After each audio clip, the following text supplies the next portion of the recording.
It is expected for you to be illiterate. It is expected for you to be ignorant. It is expected for you to know how to fight. It is expected for you to handle your disappointment, your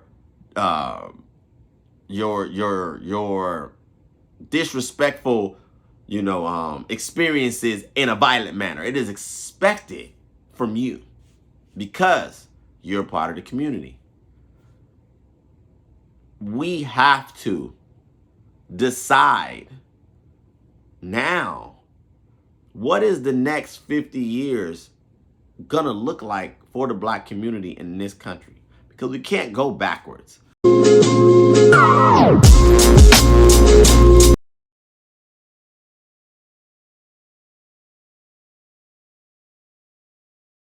What up, YouTube? This is Daniel Rucker with True Table. Welcome to the table. Today, I'm gonna be discussing something that is probably considered a little bit on the political side, may have a little bit of, how would I put it, cultural bias, maybe even a singular perspective. However, I feel and believe I need to touch on it. But before I get started, you know what I do when I get on this camera? I get in the kitchen, I get cooking. Today is no different, so strap in, ladies and gentlemen. One of the things that occurred early on in the week, and everyone who's been watching the news, the Will Smith and Chris Rock, debacle that occurred at the Oscars 2022. Now, one of the things that I, as a, melanated man, a chocolate man, has always tried to do as I've lived my life is try to understand that as I may be wrapped in chocolate skin, I am not bound nor am I limited to the cultural, social norms, expectations, or stereotypes that are placed before me or attached to me just based on what people assume or what people try to perpetuate. The reason why I'm discussing this is because a lot of things, I always tell you guys that I digest content myself as I am a content creator, and I'm continuing to expand upon my brand and my message and the things that I discuss. Relatively, what I discuss on this channel is everything relationship, centered, communication, men, women, all together. But on occasion, I do want to discuss things, because my channel is a channel that is centered around more the expansion of people's mindsets, the expansion of perspective, and giving you things to think about, things to consider, things to question. That's really why I started my channel, just to give you a little bit of background. But the reason why this particular situation that occurred between Will Smith and Chris Rock, as well as it being, in a sense, two males that are dominant in their industries, and then they just so happen to be two males that are melanated, chocolate men. There's spun a lot of conversations that have happened since the situation. Now, in my opinion, and I did a video earlier on in the week in regards to my outlook on how I felt and believe that Will Smith was incorrect and wrong in his practice to assert himself physically in the manner that he did towards the person that he did, and I still stand behind that. However, what has spun from this situation is multiple conversations. And see, a lot of times people collectively have their opinion on it. My community definitely has their opinion on it. But the things that I've been hearing in these spaces, the things that I've been hearing on these blogs have all come back to the same crossroads, the fork in the road, the split in the road. What is that split? Glad you want to know. As a person in America, as someone who has melanated skin, someone who is from the community, there is always a divide, even within the community. What do I mean? There is a clear distinction and understanding that as we are all one community and we all share commonalities, there are differences in what is the, rambunctious ghetto class of the community, and then the non-ghetto or the more upper class of the community. Now, how do we distinguish this? Well, see, that's where it gets a little complex and confusing because, see, one of the things that I believe I know, I even subscribe to, is that most of our community, specifically in this country, had to learn how to navigate their identity through the lens of a dominant white society. Everyone knows that there was racial practices, slavery, and so on and so forth. I won't give you a vast history lesson. But what no one talks about is the group that is left, which is the community as it stands now. We are not in Jim Crow. We are not in shackles. We are not enslaved. We are as free as we have been, over the course of history in this country, right? But what does that now do for the community? What does that mean for the debris that is left?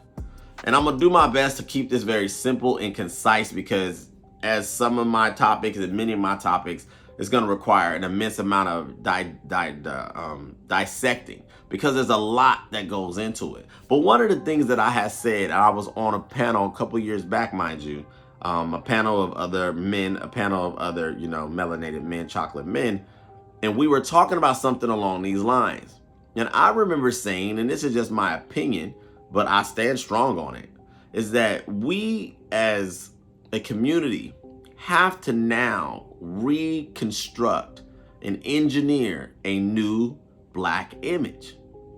Now, I don't want anybody to get confused for any moment right now because I know my boy Kevin Samuels is huge and, he's taken over the charts on the YouTube space, and I commend that brother. I actually am a fan myself, and I believe what he's doing is overall good work. However, my disclaimer on that is that my outlook, my opinion on this has nothing to do with his particular influence. I thought this way before I even knew who Kevin Samuels was. So, just want to put that out there. The reason why I believe that this is something that needs to take place is because me being someone who was raised in the community, and then me being someone who was also raised in the church, I was under the impression, and I was cultivated and raised in how would I put it? Culture to believe that we as people, not Black people, not white people, not Asian people, not blue people, we as people, as a mankind, as a society, were supposed to align with the very inner part that makes us human, our spiritual part, our non-color part, our featured part, if you may say. And I was raised to have an understanding that people alike, being as that you have other human beings on this planet, we are more alike than we are different. Now, the reason why I said a couple years back was that we as, chocolate people need to reconstruct a new image and reconstruct a new standard is because most of what occurs is that we are the only community, in my opinion, in America that has no direct pipeline of culture and lineage from our host country. Why can I say that? Because most of us who are here, 3, 4, 5 generations back, even longer, the very last name that we write on our, applications, that we have on our driver's license, and that we, spend so much time building pride behind, don't even really belong to us. It's not original. Didn't come from our host country, didn't come from our host culture. And that's problematic for a lot of reasons because, see, when you when you have the privilege of being around multiple cultures, as I have been, you start to understand, their group, why they do what they do, why they eat what they eat, why they dance the way they dance, why they talk the way they talk. It has more to do with the decades and the centuries of practices, the constant, expansion of their culture, in the fact that they can identify where they come from. See, it's not about just the country, it's about the region of the country. Just like here in America, where we have a United States and we have states, everyone has a little bit of difference of what they do in that said state, in that particular state. So what may be a style in New Jersey may not be a style in Colorado. What may be a practice in Virginia may not necessarily be a practice in California. But there's one thing that is consistent amongst all mankind. We all are seeking to create the best lifestyle, the best expansion of one's family, one's ideas, one's creativity, in one's influence in the world. When it comes to my community, there are serious issues that exist because we are the only group who has been socially engineered to believe, one, the negativity that has been broadcasted, forecasted, sold to us. And on top of that, oppose being a part of the group that looks like you, even if they don't act like you. Now, try to park right here and explain what I mean. See, being a chocolate man has a lot of components to it. And again, I'm going to have to do multiple series on this to further explain my point, but I'm going to try to keep it concise for this particular broadcast. In this country, you are expected to be a criminal. You are expected to be illiterate. You are expected to have a violent streak. You are expected to attach yourself to multiple recreational drugs, gangs, illicit sex. Pretty much everything that is negative is attached to being, a part of the community. Now, why is that problematic? Because you're not introduced to this stuff by people who don't look like you. You're introduced to this stuff by people who look exactly like you.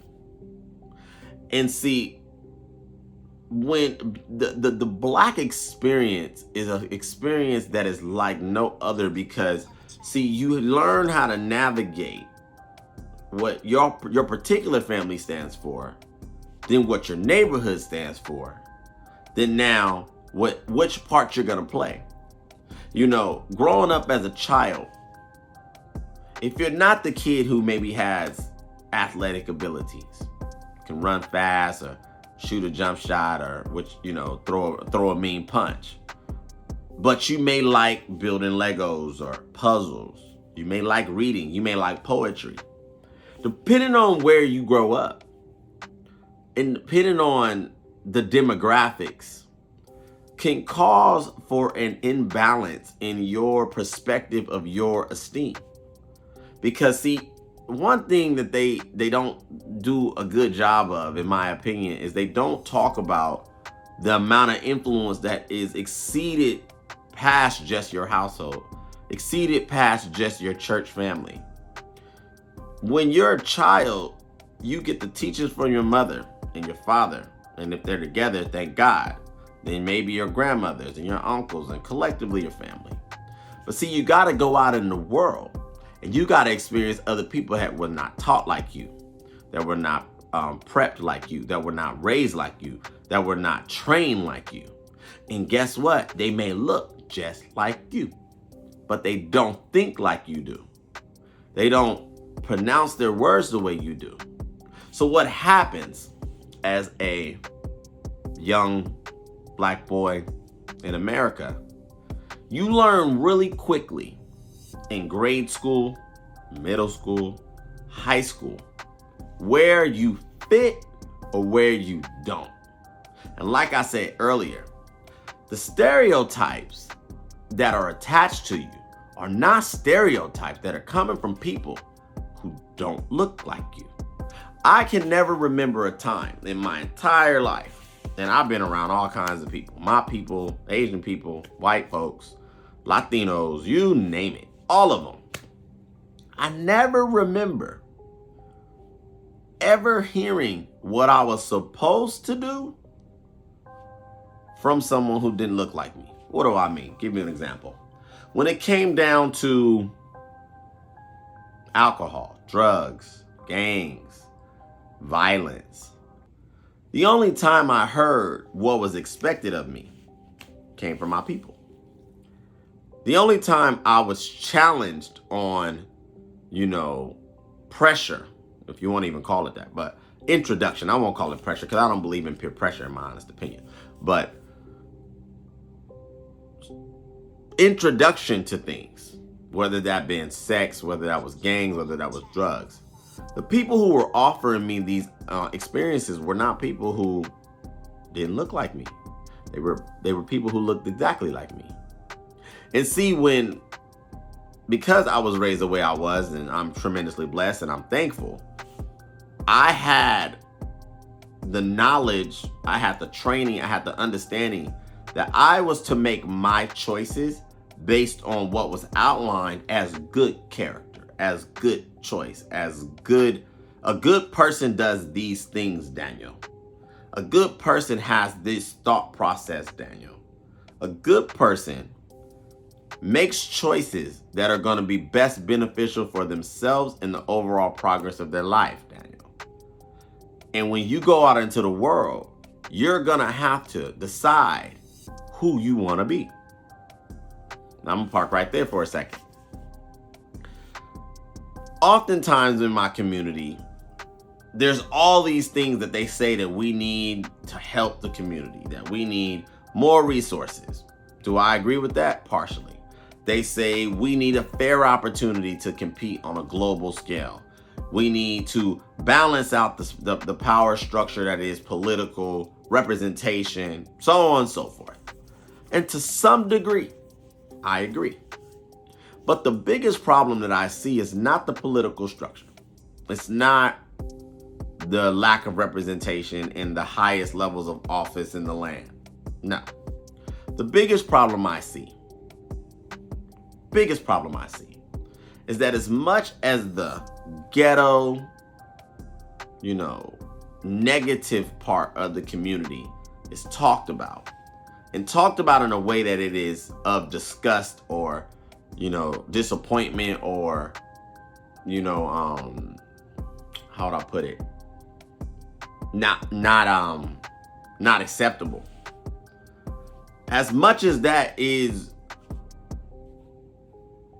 positioned as an issue, most of my people, most of the community, no matter how educated, no matter how far they go, no matter what they encounter in their life that is more of the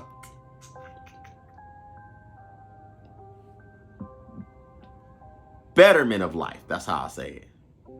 There is an affection, not infection, affection.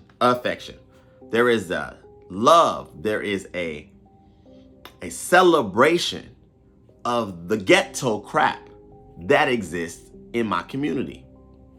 A lot of my people, a lot of the community loves ghetto crap. A lot of the community appreciates ghetto crap. A lot of the community celebrates, embodies, perpetuates, mimics, and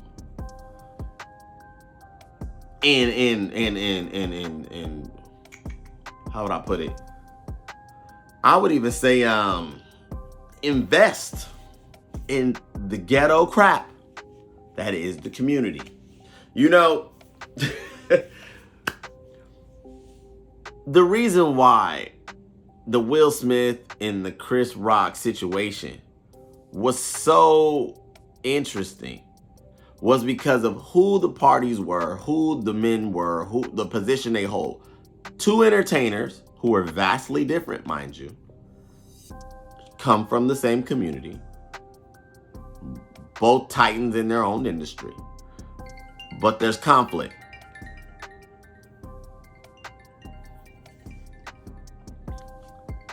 Sorry. And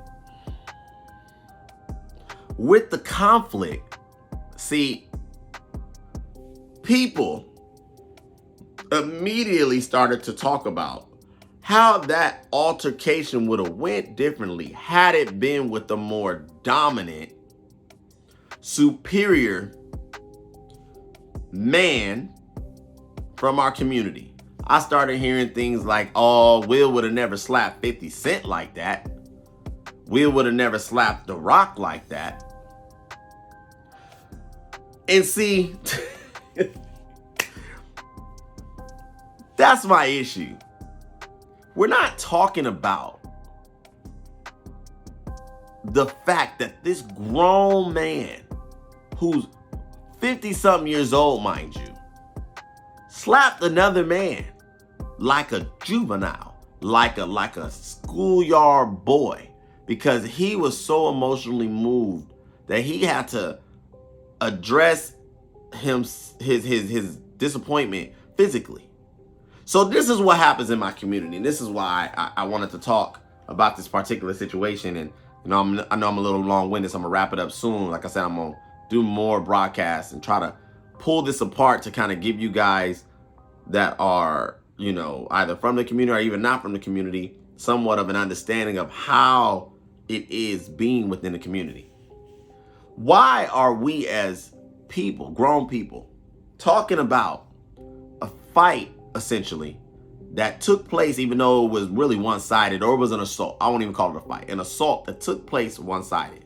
And now, because it didn't go the way it should have gone, we need to bring in another figure who we consider to be masculine, dominant, strong, to combat a Will Smith, who in some respects may be considered masculine, in some respects may even be considered strong, based mainly on his physique, right? But now, because Chris Rock didn't handle it the way our community would expect him to, we need to bring in another figure who would handle it the way we would expect him to. That's the problem. The community is not money. The community is not the neighborhoods. The community is not the food. The community is the fact that there is something terribly wrong with how the Black community decides to conduct themselves, decides to do things, decides to formulate thought, decides to use the words in communicating with each other the way they do, decides to conduct social exchange the way we do. The community needs a reset. The community needs to understand that, and I heard this on, I think it was the People Let's Talk Network the other night, and I was like, oh my gosh, and I wanted to call in. I didn't that time, but I wanted to call in.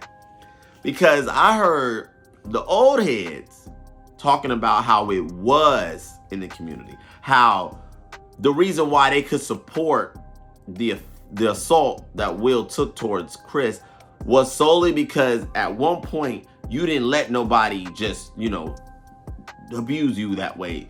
We handled things a way where there was a certain level of violence, there was a certain level of assertion. And I understand, I agree. I grew up in that era. I grew up in the era where if you stepped on somebody's shoes, they may put a bullet in your chest. I grew up in that era. I'm very aware of what they're talking about. And I understand because I was birthed and bred in that, right? But the one thing that I've grown to understand, 22 countries traveled, all different types of states I've been to, all different types of communities I've been able to, cycle through and make connections and friendships and associations and all of that. Our community is very linear and singular in this respect. We're the only community that talks about altercation the way we do. We're the only community that expects a certain response from beef or violence or disrespect. We're the only community like that. And I believe it comes from a social engineering here, because most other groups do not handle conflict that way. Most other groups, it doesn't even get to violence. I have witnessed too many disagreements, too many arguments, too many opposing sides that were people who were not from the community. And it never led to blows. It never led to physicality. It never led to anybody dying that night or that day. Never led to that. I have also been a part of those same types of discourse within my community. And without even something occurring, with so many of us in the same general area, depending on the venue, depending on the event, depending on what's occurring, it is already assumed that if something does take place that causes a rift or causes a disruption, if my community is there, it may turn violent. And that's sad. We, as Black people, have to really come to the understanding. And to my point, what I want to say before I get lost in my thoughts. What was the way we did things in the 70s, maybe the 80s and the 90s? Some of that was debris from the span of what was occurring, the anger, the frustration, the Jim Crow era, which was not too far off from the 70s and the 80s. It wasn't too much time, people.